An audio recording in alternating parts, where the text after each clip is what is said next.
하나님 은혜를 감사드립니다. 오늘도 우리를 주의 전에 불러주시고 하나님을 예배하고 하나님을 섬기며 살아갈 수 있도록 인도하여 주셔서 참으로 감사를 드립니다. 아버지 하나님, 우리가 주님의 뜻에 따라 이 땅에서 살아가고 우리가 수고하고 땀 흘리는 모든 일들이 하나님 안에서 풍성한 열매를 맺기를 원하며 우리가 하루하루 주님께 기도하며 우리들의 가정과 직장과 교회를 위하여 헌신하고 있습니다. 우리들의 생각대로 우리들의 욕심대로 되는 것이 아니라 하나님의 계획과 하나님의 뜻에 따라 모든 일이 이루어짐을 우리들이 굳게 믿고 있습니다. 그러나 우리가 아무것도 하지 아니하고 우리가 낙심하고 그 자리에 머물러 있는 것이 아니라 하나님께서 일하시고 하나님께서 이 땅에서 하나님의 귀한 나라를 위하여 하나님께서 큰 계획과 그리고 하나님의 동력자들과 더불어서 이 일을 추진하고 계시오니 우리가 그 자리에 머물러 있지 아니하고 항상 새로운 마음으로 하나님과 더불어 일하게 하여 주시고 하나님께서 새롭게 시작하시는 모든 일에 우리가 함께하여 그 일을 감당해 나갈 수 있도록 아버지께서 인도하여 주시옵소서. 하나님께서 일하심으로 우리도 일할 수밖에 없음을 고백하며 피곤하고 지칠지라도 주님을 의지하며 주님과 더불어서 주의 일을 감당하는 우리들이 되게 하여 주시옵소서. 아버지 하나님, 우리가 할 수 있는 능력이 없습니다. 그러므로 우리는 주의 도우심을 구합니다.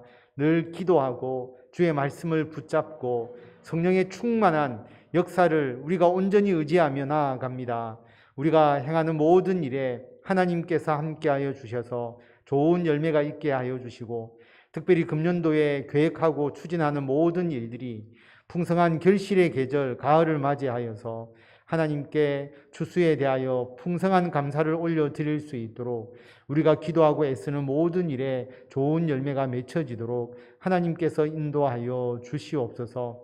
코로나로 많이 힘들었는데 이제 코로나가 점차적으로 극복해 되어 갈 거라는 희망을 가지고 우리가 새로운 일들을 준비해 나가고 있습니다.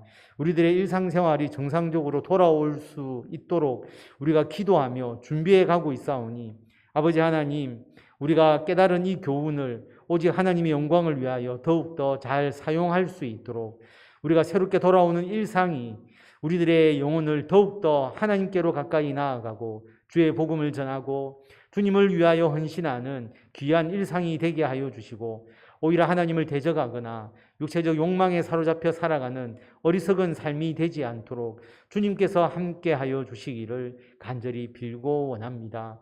교회가 해야 될 많은 일들이 있습니다. 우리가 하나님의 뜻이 무엇인지를 분명히 깨닫고 우리들의 일상생활에서 일어나는 모든 일들을 주님의 말씀에 비추어서 올바른 방향을 가지고 그쪽으로 우리가 일을 추진해 나갈 수 있도록 인도하여 주시고 그래서 교회가 세상에 전하는 메시지가 하나님의 뜻과 일치할 수 있도록 인도하여 주시고 하나님께서 이루고자 하시는 방향으로 우리가 힘을 더하는 우리 교회와 성도들이 되게 하여 주시고 이 땅의 많은 문제들을 인간적 관점이 아니라 하나님의 말씀의 근거에서 판단하고 실행하는 우리들이 될 수 있도록 지혜와 명철을 주시고 우리들이 선택하는 모든 길 위에 성령께서 함께하여 주시기를 간절히 빌고 원합니다. 주의 말씀을 듣는 귀를 우리들에게 더하여 주시고 그 말씀을 받아들일 수 있는 우리들의 심령을 주님께서 굳건하게 하여 주셔서 믿음으로 담대하게 주님의 말씀을 실천하고 풍성한 열매를 맺으며 살아계신 하나님을 증거하는 우리들이 되게 하여 주시기를 간절히 빌고 원하오며 우리 주 예수 그리스도의 이름으로 기도드립니다. 아멘.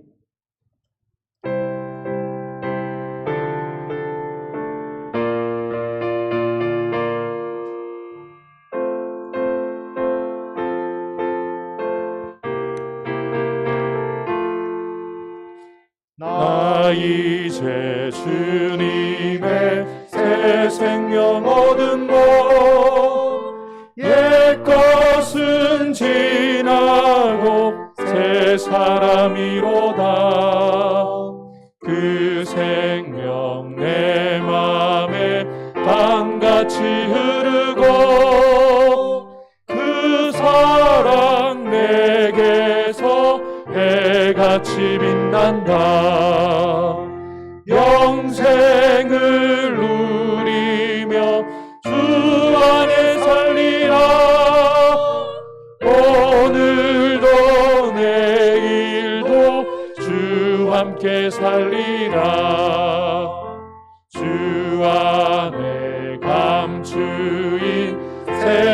생명 얻으니 이전에 줬던 것 이제는 값없다. 하늘의 은혜와 평화를 맛보니 찬송과 기도로 주 함께 살리라. 영생을 누리며 주 안에 살리라. 오늘도 내일도 주 함께 살리라. 산천도 조목도 새 것이 되었고 죄인도 원수도 친구로 변한다. 새 생명 얻은 자 영생을 누리니 주님을 모신 맘 새 하늘이로다. 영생을 누리며 주 안에 살리라. 오늘도 내일도 주 함께 살리라. 주 따라가는 길 험하고 멀어도 찬송을 부르며 뒤따라가리라. 나 주를 모시고야 영생을 누리며 주 안에 살리라. 오늘도 내일도 주 함께 살리라. 아멘. 하나님의 말씀 시편 139편 13절에서 14절까지의 말씀입니다.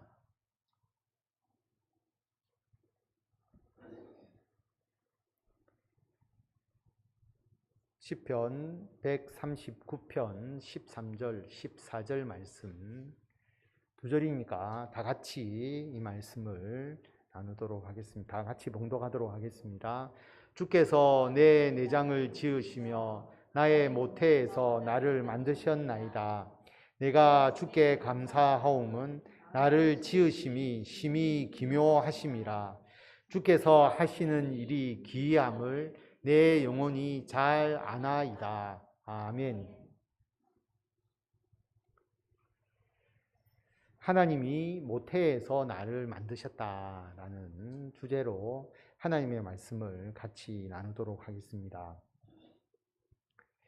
우리가 앞에서 살인에 대한 부분, 예수님께서 살인하지 말라라고 하는 말씀에서 더 깊게 들어가서 단지 사람을 죽이는 살인이 아니라 살인에 이르게 되는 과정, 특별히 다른 사람에 대한 미움의 감정이 북받쳐서 그것이 말로서 다른 사람을 욕하게 되고, 그리고 그 다른 사람을 욕하게 되는 마음이 더 강하게 되면 살인에 이르게 된다. 그래서 표면적인 살인의 행동보다 우리 인간의 내면적인 부분에 있어서의 분노나 그리고 다툼을 없애야 된다. 그것을 예수님께서 말씀하셨다라고 우리가 살펴보았고요. 살인하지 않는 그 범위를 좀 더 확대해서 사형제도에 이르기까지 우리가 검토를 했습니다. 사형제도라는 것이 오히려 살인을 더 조장할 수 있다. 그런 문제에 대해서 우리가 문제의식을 가졌고요.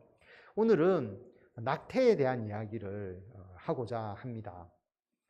우리 사회에 만연되어 있고 여기에 대해서 우리 성도님들의 생각이 각자 다를 것이라고 생각을 합니다. 이 문제에 대해서 성경은 무엇을 말하고 있고 또 예수님께서는 어떤 의미를 우리들에게 주시는지를 한번 생각해 보는 거죠. 물론 성경에 낙태에 대해서 정확하게 말씀이 나와 있지 않습니다. 그렇기 때문에 정확한 구절로서 우리가 이 말씀을 우리가 분석하기보다는 예수님께서 생각하시고 우리들에게 가르쳐 주신 그 전반적인 큰 흐름 속에서 우리가 이 문제를 깊이 있게 한번 오늘 다루어 보려고 하고 있습니다. 예수님께서는 살인 이야기도 남았고 또 우리가 사형 문제까지 우리가 한번 살펴보았지만 예수님은 죽음보다는 생명의 중요성을 강조하신 분이시잖아요. 그래서 그 생명을 파괴하는 폭력, 이 폭력이 사회적으로 용인이 되어서 사형제도에까지 이를 수 있지만 그것조차도 우리가 생명을 파괴하는 폭력을 우리가 예수님의 뜻에 따라서 반대하고, 그리고 예수님은 그런 문제에 대해서 실질적인 대응 방안에까지 말씀을 하셨다. 살인하지 말라라고 말씀을 하시기 이전에 우리들의 내면의 상태부터 진단하고 그것을 바로 잡기 위한 말씀을 해주신 것처럼 생명을 파괴하는 폭력을 해소하기 위한 구체적인 대응 방안을 예수님께서 말씀을 하셨다라고 하는 겁니다. 그런 의미에서 보면 낙태에 대한 부분도 예수님의 뜻이 있지 않을까 생각해 볼 수가 있죠. 신학적으로 보수주의의 경향이 있는 분들은 무조건 낙태를 반대한다, 그렇게 주장을 합니다. 왜냐하면 태아도 인간이고 인간의 존엄성, 생명이 신성하기 때문에 낙태는 있어서는 안 된다라고 이야기를 하고요. 좀 자유주의자, 문화적으로 자유주의자인 견해를 가지는 분들은 낙태를 하고 하지 않는 것은 여성의 권리다, 여성의 출산에 대한 자기 결정권에 따라야 한다, 그렇게 주장하시는 분들도 있고, 다원주의적인 관점에서 보면 이것도 인간의 자유의 일환이다, 인간이 알아서 하는 것이지 누가 낙태를 해야 된다 말아야 된다 이걸 이야기하는 것이 문제다, 그렇게 주장하기도 합니다. 다양한 생각이 있을 수도 있죠. 우리는 예수님을 믿는 사람이니까 예수님의 뜻에 따라야 하는 것인데, 문제는 성경의 낙태에 대해서 정확하게 언급하고 있는 구절은 없다라고 하는 거죠. 가장 대표적인 것은 살인하지 마라라고 하는 것인데, 살인이니까 사람을 죽이는 거잖아요.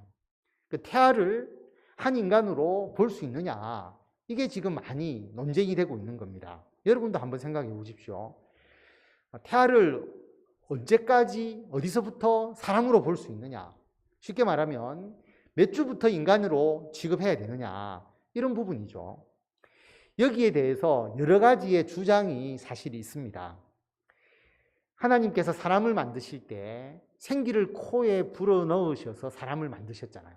그래서 어떤 분은 생기를 코에 불어넣었으니까 자기 호흡을 할 수 있을 때만이 사람이다, 그렇게 주장하시는 분들도 있습니다. 그러면 어머니의 그 자궁 속에 있는 태아는 자가 호흡을 하는 것이 아니고 태반의 탯줄을 통해서 산소 공급을 받으니까, 그렇다고 본다면 이 태반을 통해서 산소 공급을 받는다면 이 주장은 태어나서 스스로 코로 호흡을 할 때 사람이라고 주장하게 되는 견해가 되어버리는 것이죠. 이게 맞느냐 한번 생각해 보는 겁니다.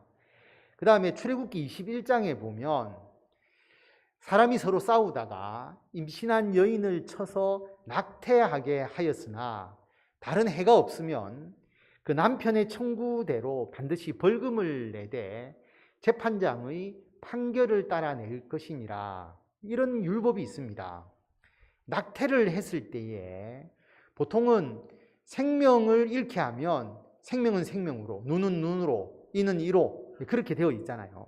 그런데 임신한 여인을 쳐서 낙태를 하게 했지만 다른 해가 없으면, 다른 해가 뭔지가 사실은 명확하게 나오지 않습니다. 그래서 좀 애매모호한 율법인데요. 낙태하게 하였으나 낙태한 것 외에 다른 해가 없다면 남편이 청구한 대로 벌금을 내야 된다라고 말합니다. 그런데 이 벌금도 재판장의 판결을 따라 내어라라고 말하고 있습니다. 그래서 낙태를 했을 때는 사람의 생명을 죽인 것으로 봐서 그 사람의 생명을 빼앗아야 된다는 그런 율법은 아니다라고 하는 거죠.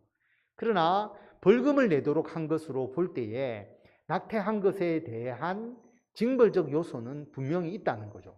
상대방을 낙태하게 했으니까 해를 입힌 것이다. 그런데 23절에 보면 다른 해가 있다면 갚아줘야 된다. 생명은 생명으로, 눈은 눈으로 이렇게 쭉 나오거든요.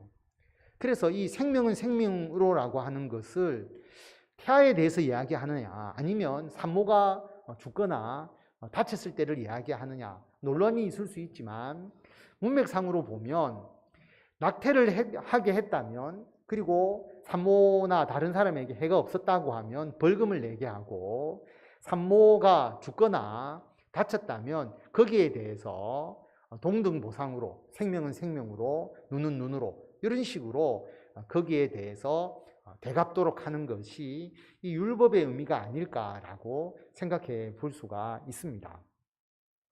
그래서 낙태는 벌금형이다. 생명으로 대갚는 것까지를 율법에서는 이야기하지 않는다. 그렇게 우리가 유추해 볼 수가 있습니다. 그리고 시편 139편에 보면 주님께서 하나님께서 내 내장을 지으시고 모태에서 나를 만드셨다라고 그렇게 말씀합니다. 우리가 잉태되는 과정 그리고 모태에서 생명이 자라나는 과정에서 하나님께서 역사하셔서 하나님께서 그 잉태의 과정을 이끌어가고 있음을 고백하고 있는 것이죠. 그래서 내가 주께 감사하오음은 나를 지으심이 심히 기묘하시다. 하나님이 우리를 지으신다는 것이 여러분 흙으로 빚는 게 아니잖아요. 그래서 모태에서 아이가 생기게 하고 자라게 하는 모든 과정을 하나님께서 하시는 일이라고 우리가 고백할 수 있게 되는 것이죠. 그래서 15절에 보면 내가 은밀한 데서 지음을 받고 땅의 깊은 곳에서 기이하게 지음을 받은 때에 나의 형체가 주의 앞에 숨겨지지 못하였나이다. 내 형질이 이루어지기 전에 주의 눈이 보셨고 나를 위하여 정한 날이 하루도 되기 전에 주의 책에 다 기록이 되었다. 이 말씀을 보면 우리가 모태에서 생명체로 잉태되기 전에 하나님은 우리에 대한 계획을 가지시고 하나님의 뜻 안에서 생명을 이루게 하셨다라고 하는 것을 우리가 알 수가 있는 것입니다.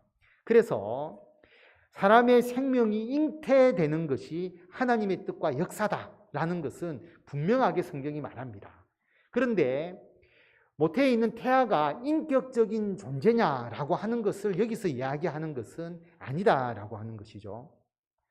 시편 22편 9절에 보면 오직 주께서 나를 모태에서 나오게 하시고 내 어머니의 젖을 먹을 때에 의지하게 하셨나이다.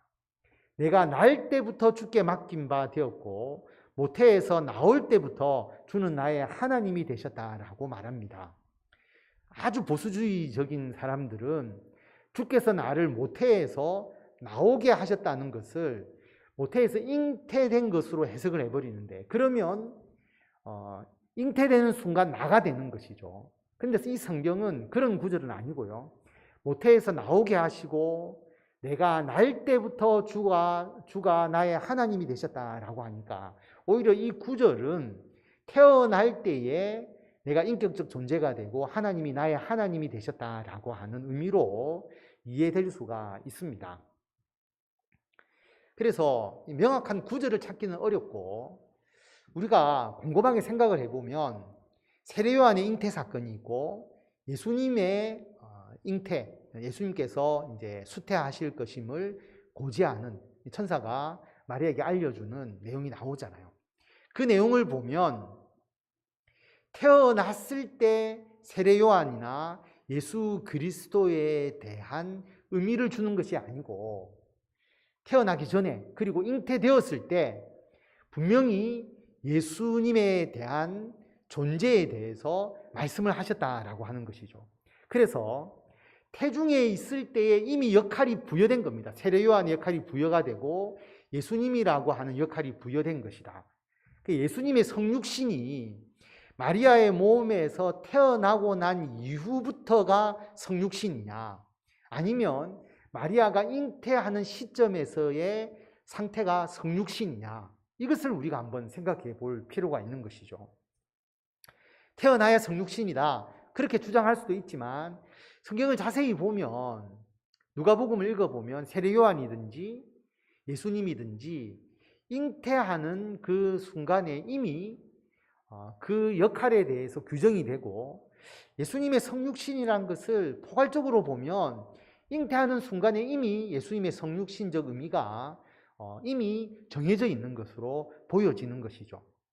그래서 우리는 생명에 대해서 분명히 생명이 하나님의 창조물이라고 여겨지고, 그리고 태아의 모든 성장 과정이 신비롭고 장엄하다고 여겨진다고 우리가 믿고, 그리고 태아가 만들어지는 과정, 태어나는 모든 과정에 하나님께서 역사하심을 믿고, 하나님께서 그 아이가 태어나기 전에 이미 그 아이에 대한 계획을 가지시고 그 아이에 대해서 알고 계시고, 율법적으로도 태아가 완전한 인간으로 취급받는 것은 아니지만 구약의 율법에서 낙태를 하게 하면 벌금을 내게 하는, 상대방을 잘못해서 낙태를 시켰을 때 벌금을 내게 하는 그런 존재로서 규정하고 있는 것으로 보았을 때에, 하나님께서 그 생명의 존재, 모태에 있는 생명의 존재에 대해서 의미를 가지고 계시다라는 것은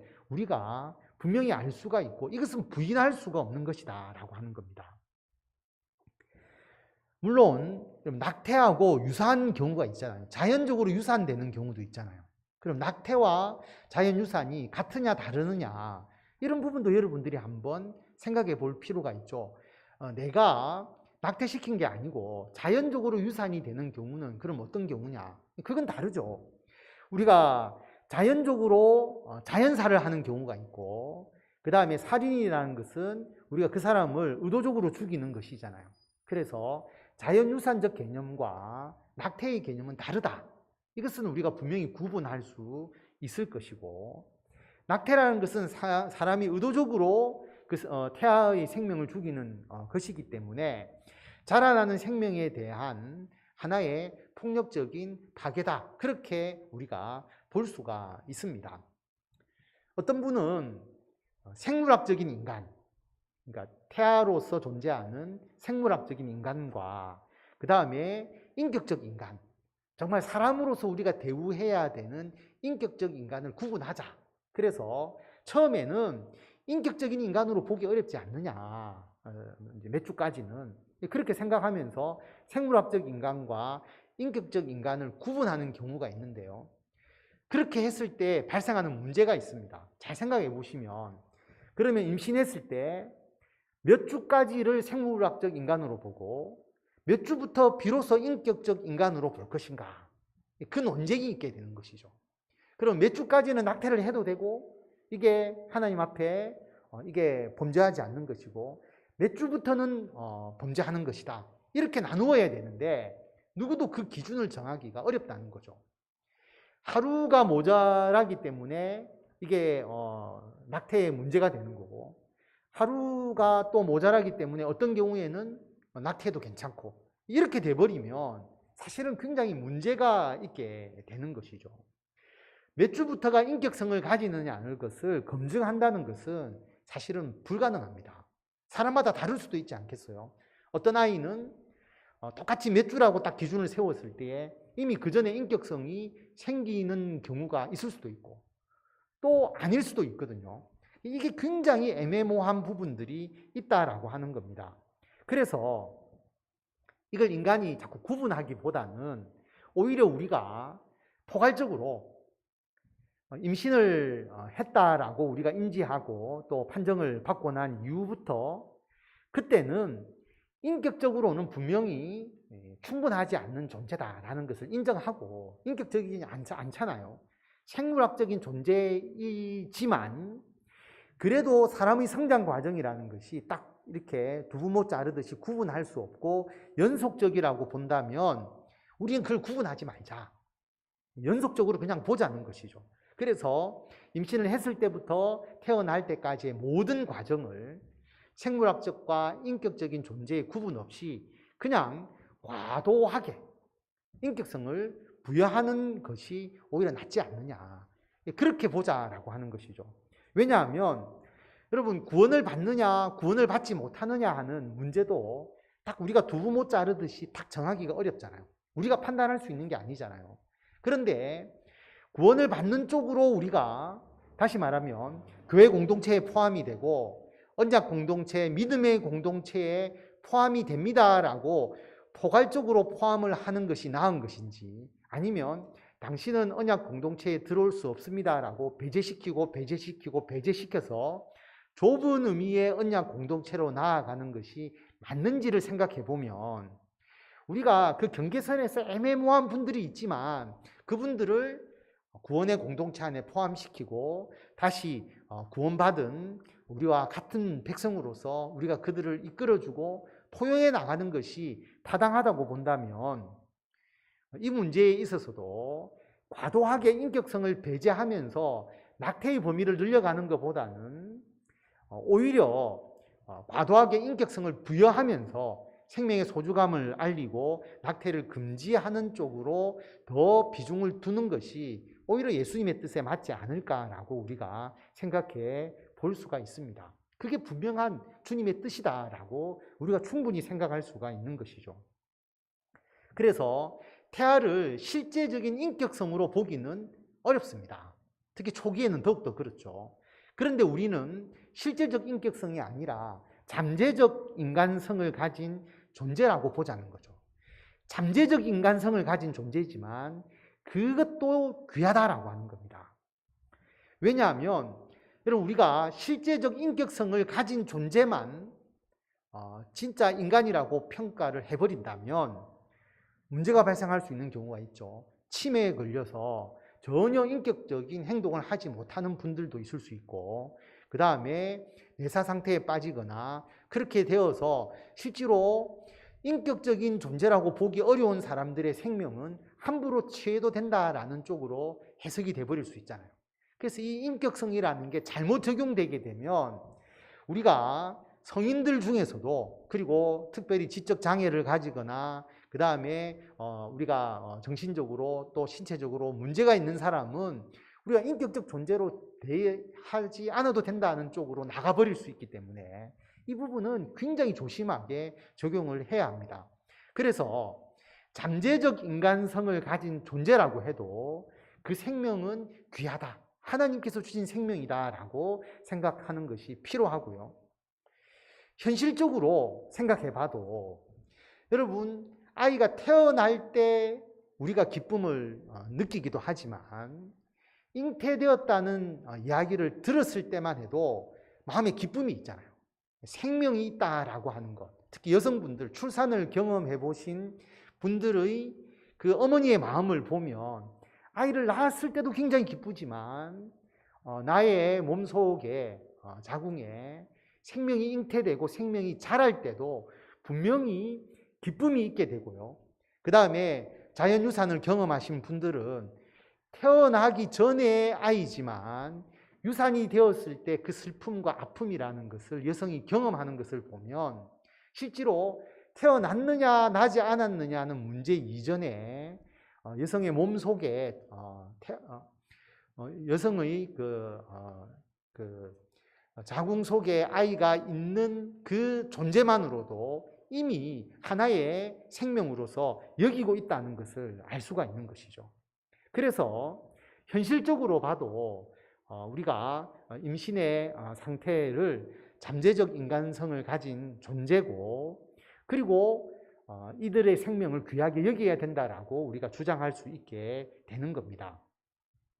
그렇다면 우리가 인간이 되어가는 존재, 어머니의 모태에 있는 그 존재에 대해서 우리는 적극적으로 더 보호하고 그 아이가 정상적으로 태어날 수 있도록 의료기술을 더욱더 발전시키고 그런 방향으로 아이가 태어날 수 있도록, 잘 태어날 수 있도록 하는데 모든 우리들의 힘과 노력을 기울여야 한다는 쪽으로 우리들의 마음이 모아져야 되는 것이죠.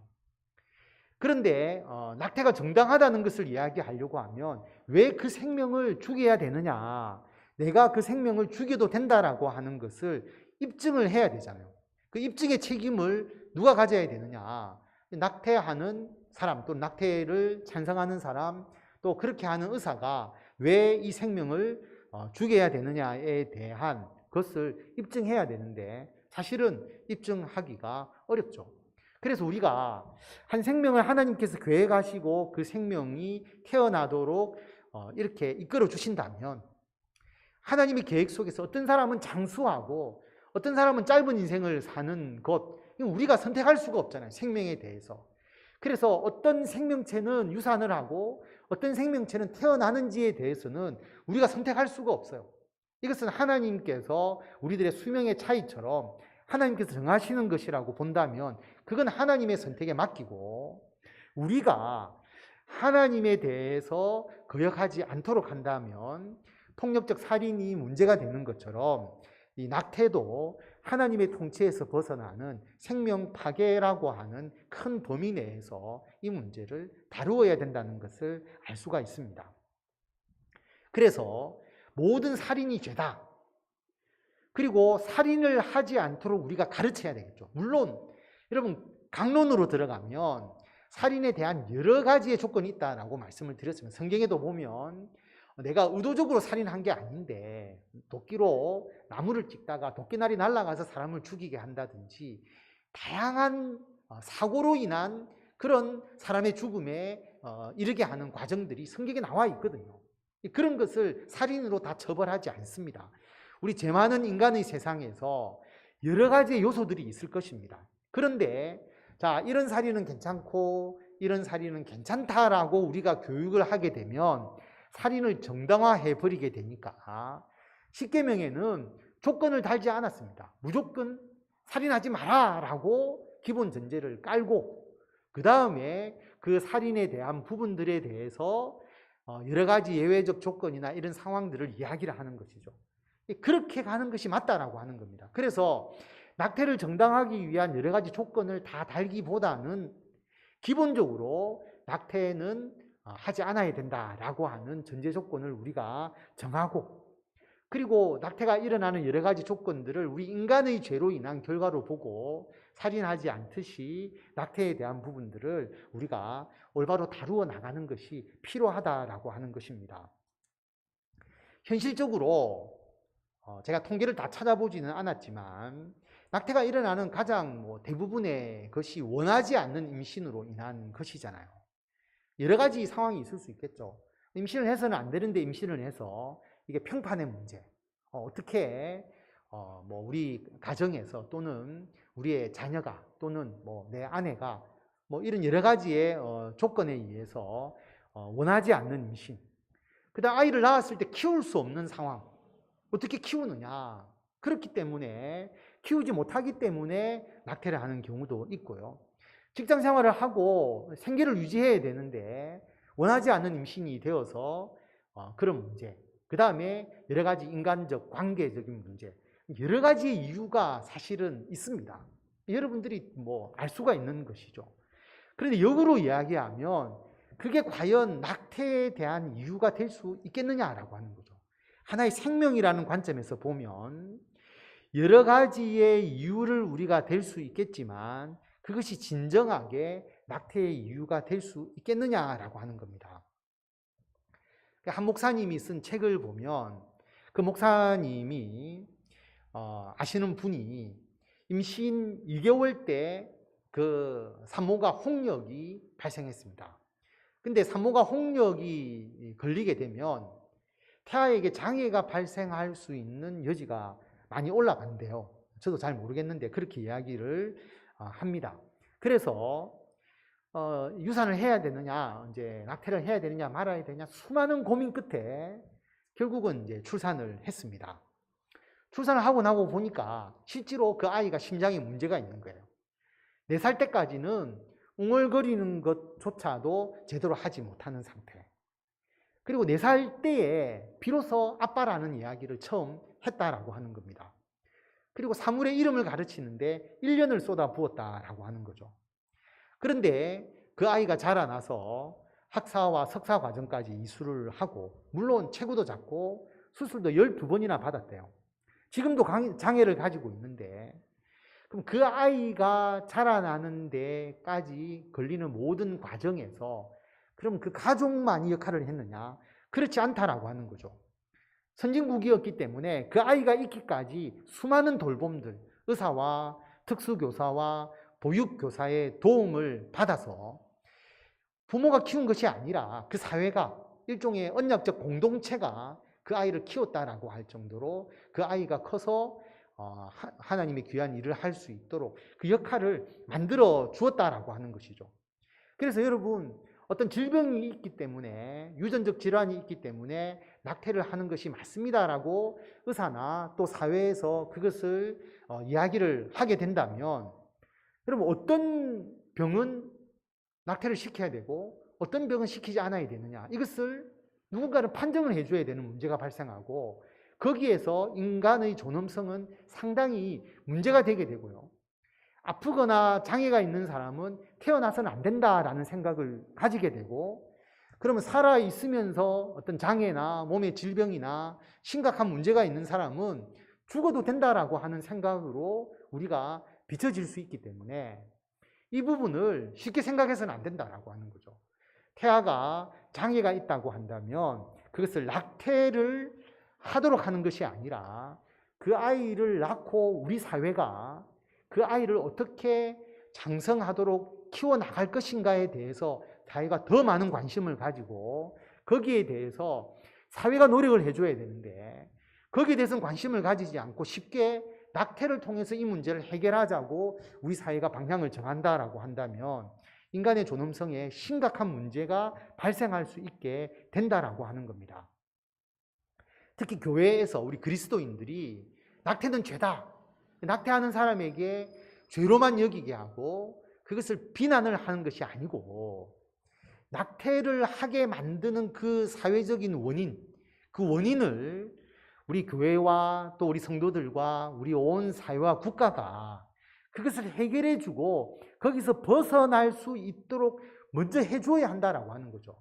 거기에 교회와 우리 성도들이 관심을 가지고 그 문제를 해결해 나가야지, 낙태를 하는 사람을 정죄한다고 해서 이 문제가 해결되지 않는다라고 하는 겁니다. 특히 자기가 키우지 못하기 때문에 이런 문제가 일어나잖아요. 제가 예전에 한번 설교를 했지 않습니까? 이종락 목사님.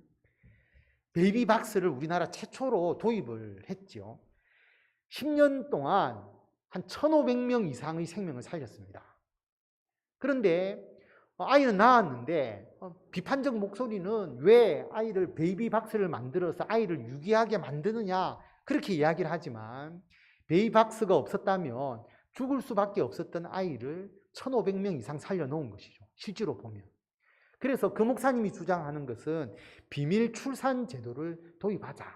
왜냐하면 원하지 않는 임신을 했는데 그 출산의 모든 기록과 그 다음에 결과가 나타나게 되면 부득이하게 낙태를 하거나 생명을 버리거나 하는 경우들이 자꾸 있기 때문에, 오히려 비밀 출산 제도를 도입해서 여성들이 원하지 않는 임신을 했고 애를 낳았을 때는 그 기록을 남기지 않고 비밀 출산을 할 수 있도록 해준다고 한다면 오히려 생명을 더 살릴 수가 있다라고 이야기를 하는 거죠. 그리고 그 낳은 아이는 결국 사회가 책임지고 양육하는 시스템으로 가야 되는데, 사회가 감당해야 될 부분들을 다 배제시켜버리고 우리 사회는 그 임신한 여성이 낙태를 하거나 하지 않거나를 통해서 그 모든 문제를 자신이 책임지도록 그렇게 사회가 만들어 나가고 있는 것이죠. 여러분 한번 생각해 보시기 바랍니다. 자, 임신을 했는데 남편이 임신을 원하지 않는 거예요. 또는 아이를 가졌는데 아이를 갖게 한 남자가 사랑하지 않거나 버리거나 해서 외면을 당하는 경험, 또는 폭력적으로 대하면서 자기들이 겪었던 경험, 임신을 했는데 주변 사람으로부터 기쁘고 행복하다는 인식을 주지 못하고 불행하다는 인식을 주는 상황, 그 모든 환경이 그 여성에게 그런 상황으로 몰고 가게 되었을 때 불가피하게 낙태를 선택할 수밖에 없는 것이죠. 그러면 그게 여성의 자기 결정권이냐, 자기가 스스로 결정해서 하는 거냐, 그게 아니죠. 주변의 상황이, 주변의 사회가, 사람들이 여성을 낙태할 수밖에 없는 상황으로 몰고 가는 겁니다. 그래서 어쩔 수 없이 여성은 낙태할 수밖에 없게 되는 것이지, 낙태하는 것을 여성의 자율 결정권으로 보는 것은 문제가 있다라고 그렇게 이야기를 하고, 오히려 어떤 분들은 낙태가 여성 억압의 또 다른 메커니즘이다, 원하지 않는 임신을 다루는 것을 여성에게만 부담 지우고 책임 지우는 사회적인 문제다, 남성의 성적인 약탈이고 무책임이다, 그렇게 주장하시는 분들도 있습니다. 저는 굉장히 공감합니다. 여성의 문제로 보기보다는 이 문제를 우리가 사회 공동체적인 관점에서 봐야 된다라고 하는 겁니다. 그래서 우리 교회와 그리스도인들은 어떤 경우에 원하지 않는 임신이나 또는 낙태할 수밖에 없었던 그런 사람에 대해서 정죄하기보다는 그들을 인격적으로 지지해주고 격려해주고 긍휼을 베풀어서 그들이 정상적인 삶으로 돌아올 수 있도록 도와주는 것이 예수 그리스도의 말씀에 따르는 반응이다라고 하는 것이죠.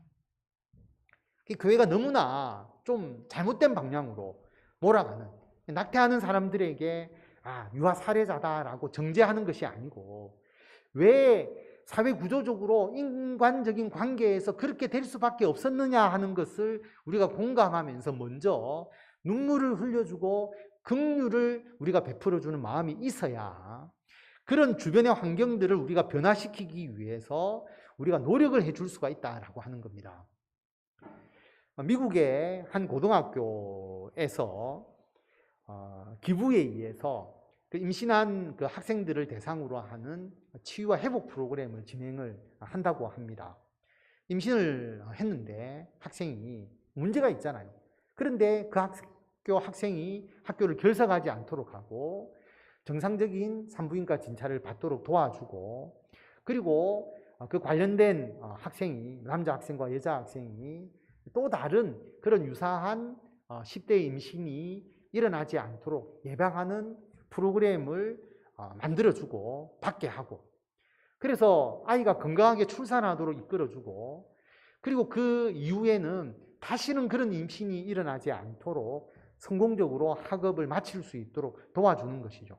그래서 그 학교에서는 99%가 낙태하지 않고, 그리고 다음에 정상적으로 올바른 삶을 살아나갈 수 있도록 오히려 이끌어주는 역할을 하고 있는데, 이게 기금으로 운영되기 때문에 쉽게 이것을 계속 유지하기가 어렵다라고 그렇게 이야기를 합니다.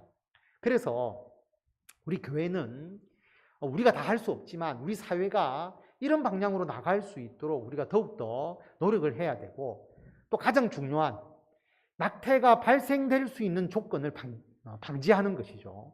특히 성적인 문제, 결혼 안에서의 어떤 성생활과 관련되는 부분들, 그리고 원하지 않는 임신이 발생되었을 경우에 우리는 사회적으로, 교회적으로 필요한 우리들의 어떤 도움을 우리가 할 수 있는 범위 내에서 해야 되고, 그리고 어떤 엄청난 사랑과 지지로 낙태하지 않도록 위기 상황을 이겨내도록 도와주고, 그래서 인간의 생명에 대한 신성함, 이것을 우리가 판단하는 것이 아니라 모든 인간의 생명, 그리고 인간의 생명으로 이어지는 모든 처음 과정부터 끝까지의 과정, 이 모든 과정이 신성하다. 그래서 여기에 대해서 우리들이 어떤 결연한 의지, 그리고 한결같은 실천을 하게 하고, 장애 아동에 대한 교육이나 출산과 육아의 문제를 개인의 선택에 맡기기보다 정부의 역할, 공동체의 역할로 규정하는 것이 필요하다라고 하는 겁니다. 이런 부분에 대해서는 우리나라도 상당히 많은 노력이 필요합니다.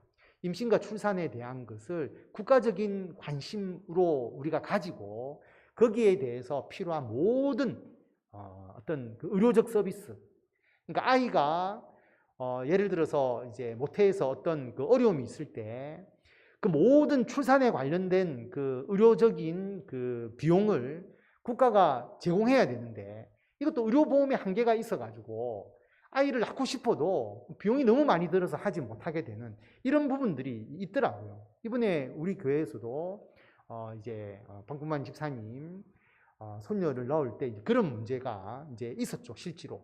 이 희귀한 어떤 어려움이 있을 때 그 부분을 국가가 모두 의료적 서비스로 제공하지 못하게 된다면 그 아이를 낳고 키우는데 어려움이 있게 되는 거잖아요. 그런 부분들이 국가적으로 해결을 해야 된다라고 하는 것입니다. 또 우리가 한 가지 더 주의할 부분은 우리 신앙의 가치를 법으로 그대로 다 적용해서는 안 된다라고 하는 거죠. 왜냐하면 우리는 담배 피지 않고 술 마시지 않지만 법적으로 모든 사람은 담배 펴서 안 되고 술 마셔서는 안 된다라고 우리가 법제화할 수는 없는 것이잖아요. 우리가 낙태에 대해서 이런 반대 의사를 가진다고 해도 사회적으로 낙태를 금지하는 법을 만들어서 모두 처벌해야 된다 이렇게 주장하는 것은 너무나 극단주의라고 하는 것이죠. 실제로 낙태가 금지되었을 때 법적으로 여러분 정상적인 병원에서 여기에 대한 모든 시술을 할 수 없고 무인가된 낙태 시술이 일어나는 문제가 역사적으로 굉장히 많았습니다.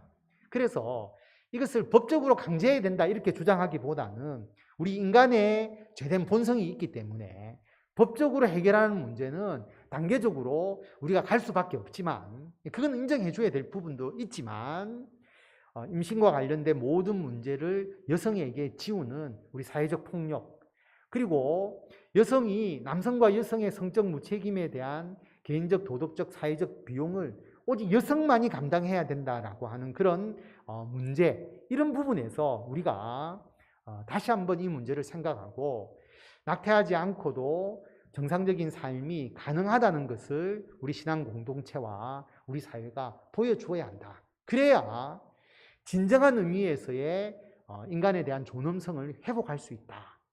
그리고 이러한 어려움에 있는 여성들에 대해서 필요한 지원을 우리 모두가, 특별히 우리 사회 공동체와 국가가 주도적으로 제공해 주어서 이 문제가 생명의 경시 쪽으로 흘러가지 않도록 하는 것이 필요하다라고 하는 것입니다.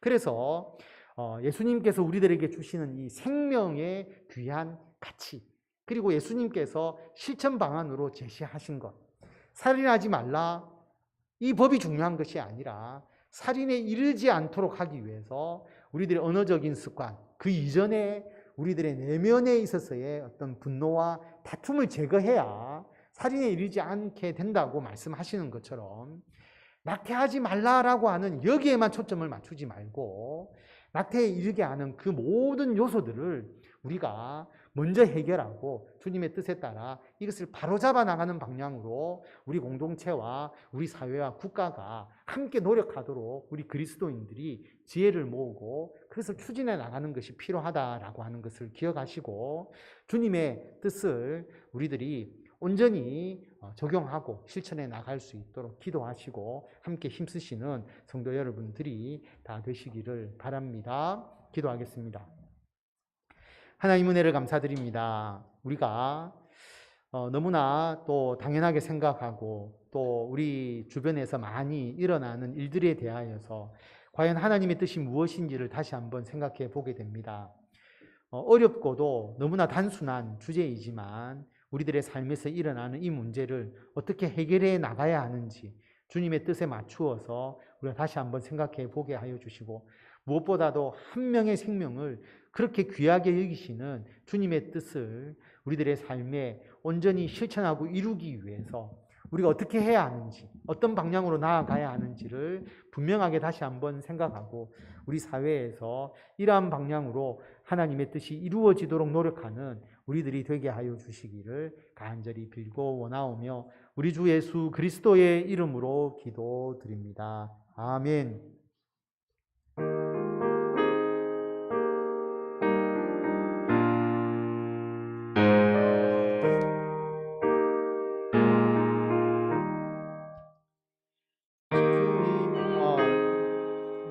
제가 435장으로 잘못 했네요. 그죠? 435장으로 부릅시다. 제가 이게 앞에 거와 뒤에 거를 잘못 했습니다.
이 시간 우리 한 5분 정도 합심해서 기도하도록 하겠습니다. 오늘 말씀을 생각하시면서 우리가 어떤 표면적인 결과만 놓고 이야기하기보다 주님은 그 결과가 일어나는 원인을 아주 기초적인 원인부터 제거해 나가서 그러한 죄에 빠지지 않도록 하는데 주님은 마음을 두고 계십니다. 그래서 이 한 생명의 소중함을 우리가 어떻게 생각해야 될 것인가, 이 부분을 생각하시고 우리 사회가 그런 방향으로 변화되어 갈 수 있도록 여러분 기도하시고 또 여러분들의 개인적인 기도하시기를 바랍니다. 한 5분 정도 다 같이 기도 드리겠습니다.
하나님 아버지, 우리들을 이 땅에 보내시기 위하여 하나님께서 계획하시고 또 우리를 이 땅에서 태어나서 살아가게 하시고 또 우리가 영원한 하나님의 나라에서 영생을 누리기까지 그 모든 과정을 하나님께서 계획하시고 추진하십니다.